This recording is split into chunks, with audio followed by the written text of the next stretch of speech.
अस्सलामुअलैकुम जी, क्या हाल है सबके। Hope you are all doing well. तो आज का व्लॉग है जी, शादी का सीज़न चल रहा है तो मैंने सोचा कि मैं भी शादी का से रिलेटेड जो है वो व्लॉग अपलोड कर देती। तो आज सारा दिन जो है वो मैं मेहंदी लगाती फिर रही हूँ। ये मेरी सिस्टर इन लॉ के हैंड्स हैं, उन पर मैंने मेहंदी लगाई। फिर मैंने मेरी बहन को मेहंदी लगाई, तो बाकी सारी भी बच्चियाँ थी उनको भी मैंने मेहंदी लगाई। और उसके बाद जी यहाँ पर मैं करने लगी थी हेयर स्ट्रेट। ये ना बड़ा ज़बरदस्त सा हेयर स्ट्रेटनर है और इसी के साथ बाल कर्ल भी हो जाते हैं बहुत अच्छे से। और इसकी क्वालिटी भी बहुत ज़बरदस्त है। उसके बाद मैंने अपने हैंड्स पे भी मेहंदी लगाई थी पर वो इनकम्प्लीट रह गई। तो जी मैं आपको बता रही थी इस स्ट्रेटनर के बारे में, पर इसका नाम मेंशन नहीं है। तो खैर एनीवेज उसके बाद ना मैं यहाँ पे स्ट्रेट कर रही थी, तो मैं वीडियो रिकॉर्ड कर रही थी। साथ में मैं अपने हस्बैंड को बोल रही थी कि मैं आज ना अपना जो है वो फेस रिवील करती हूँ, पर उन्होंने कहा कि नहीं, क्योंकि मुझे परमिशन नहीं है। मुझे ना बड़ा शौक है इस तरह की वीडियोस रिकॉर्ड करने का, मेकअप से रिलेटेड, हेयर ट्यूटोरियल। पर क्या कर सकते हैं, पीछे आप जो बैकग्राउंड है ना वो आप प्लीज़ इग्नोर कर दीजिए, क्योंकि ज़ाहिर है बच्चों वाला घर है तो हर टाइम जो है वो साफ़ नहीं रह सकता। और इस वक्त ना मैं रिकॉर्डिंग कर रही थी तो साथ पीछे किस्वा की भी थोड़ी बहुत आवाज़ें आ रही हैं, तो आप प्लीज़ उनको भी इग्नोर कर दीजिएगा। तो जी यहाँ पे मैं इमली का फाउंडेशन यूज़ कर रही हूँ और ये ना बहुत ही ज़बरदस्त है। उसके बाद हमने मेकअप ट्यूटोरियल तो मेरा बीच में ही रह गया, फिर हम आ गए थे। और यहाँ पे जी सारी गाड़ियाँ खड़ी हुई हैं। मैंने मेहंदी और ढोलकी का भी व्लॉग बनाया था प्रॉपरली, पर उसको ना वॉइस ओवर करने का टाइम ही नहीं मिलता, क्योंकि घर पे भी मेहमान हैं और फिर टाइम भी नहीं मिलता। और बच्चों के साथ ना आजकल मैं कुछ ज़्यादा ही मसरूफ़ हो गई हूँ। तो खैर यहाँ से है हमारे हाल की जो है वो एंट्रेंस। और ये ना बड़ा ही ज़बरदस्त किस्म का डेकोरेट किया हुआ था। और इस वक्त हम आ चुके थे। मैं थोड़ा देर से आई थी, बाकी मेरे सिस्टर वगैरह वो पहले ही चले गए थे, क्योंकि मैं गई थी मेकअप करने मेरी नहीं, मेरे हस्बैंड की कज़न्स वगैरह को।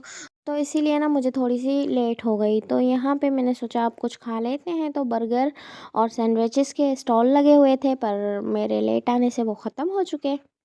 और साथ ही एक पॉपकॉर्न का स्टॉल लगा हुआ था, तो मैंने सोचा चलो ये ही ले लेते हैं। और वो भी ऑलमोस्ट ख़त्म ही होने वाले थे, तो मैंने यहाँ से थोड़े से पॉपकॉर्न लिए। और खान बाबा ऑलरेडी चीज़ी खा रहा है, लेस खा रहा है अपनी। तो हम पॉपकॉर्न लेके अपनी जगह पे आके बैठ गए, क्योंकि ज़ाहिर है मुझे अपनी बेटी को भी संभालना है। क्योंकि यार ये ना आज बहुत ही तंग कर रही थी। इसका मैं फ़ीडर लाई हुई थी और ये मदर फ़ीड करती है, तो वो फ़ीडर पी ही नहीं रही थी। मतलब जैसा मैं फ़ीडर इसका भर के लाई हुई थी घर से, वैसा का वैसा ही पड़ा है, बस रोती जा रही थी, रोती जा रही थी।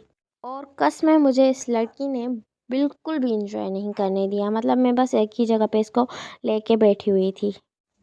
और ये व्लॉग 17 फ़ेब का था, तो मैंने सोचा था जल्दी से रिकॉर्ड करूँगी, पर हुआ ये कि बच्चों के साथ मसरूफ़ियत में मुझे टाइम ही नहीं मिला। और यहाँ पे जी मेरी गुड़िया सो चुकी है। और ये था मेरा ड्रेस जो कि मैंने पहना हुआ था। बाकी मेहंदी तो मेरी इनकम्प्लीट ही रह गई, यहाँ से भी मैंने लगानी थी। तो मुझे इतनी अच्छी कोई ख़ास मेहंदी लगाने नहीं आती, पर बस आ जाती है जैसी तैसी करके। तो उसके बाद जी यहाँ पे हमारा खाना आ चुका था, तो हमने खाना खाया और खाना बहुत ही मज़े का था। मैं खाना खाती हूँ, फिर कुछ दिन बाद मुझे याद आता है कि मुझे राइटिंग करनी है, फिर जो है वो मैं कहीं घूमने चली जाती हूँ या बाहर का कहीं खाना होता है, मतलब कि पिज़्ज़ा वगैरह, तो मैं वो खा लेती हूँ। तो अभी दूर दूर तक मैंने ना कोई डाइट शाइट स्टार्ट नहीं की। तो यहाँ पे मैंने अपना खाना निकाला थोड़ा थोड़ा सा करके सारा कुछ।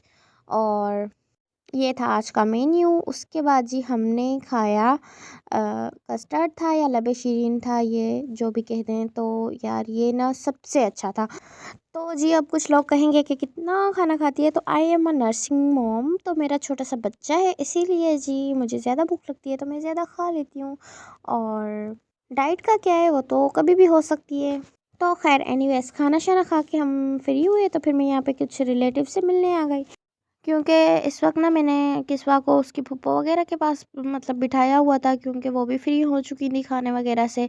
तो उसके बाद जी हुई दूल्हा दुल्हन की एंट्री। माशाल्लाह दोनों बड़े प्यारे लग रहे थे। उसके बाद जी फिर कुछ रस्में हुई, दूध पिलाई वगैरह। तो सब फिर डांस वगैरह हुए, तो वो तो मैंने रिकॉर्ड नहीं किए क्योंकि नहीं कर सकती। उसके बाद जी यहाँ पे अब रुखसती होने वाली थी, तो सारे जो है वो दूल्हा भाई के फ्रेंड्स यहाँ पे डांस कर रहे थे, तो मैंने सोचा आपके साथ भी शेयर कर देती हूँ।